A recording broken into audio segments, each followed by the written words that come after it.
देख भल काज रे करे लगनी छोड़ा हमरा नजर अंदाज रे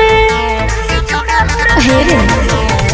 लूज पक्के करो है तो देख भल काज रे करे लगनी छोड़ा हमरा नजर अंदाज रे बोला हाउ का मरजी तोहार रे छोरे खातिर छौरी हम हियो तैयार गे तोहरा से ज्यादा चिहिरा गे जिसे प्यार गे छोरे खातिर छौरी हम हियो तैयार गे तोहरा से ज्यादा चिहिरा गे जिसे प्यार गे। अरे ढेर देखलिए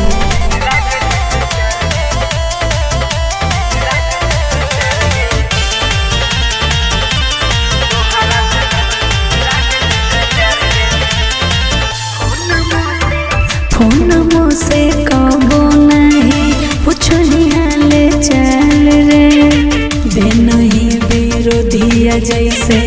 दिल से निकाल रे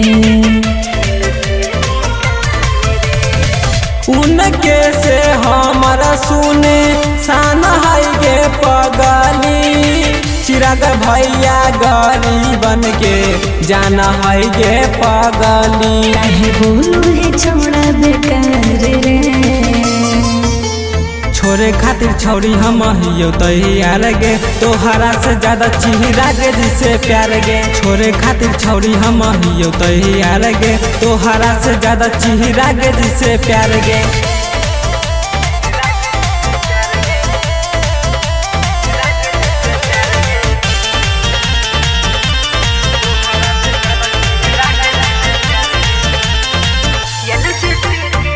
एलजेपी के गमछ टूटा बनले हकी माथावा रैली में निकलो हकी लेके झंडा हाथावा हियो हम छौरी सुने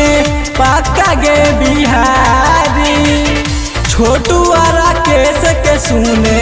चला हो गे यारी हम गेलो ही तो जिंदगी उजाड़ रे छोरे खातिर छौरी हम हियो तैयार गे तोहरा से ज्यादा चिहिरा गे जिसे प्यार गे छोरे खातिर छौरी हम हियो तैयार गे तोहरा से ज्यादा चिहिरा गे जिसे प्यार गे।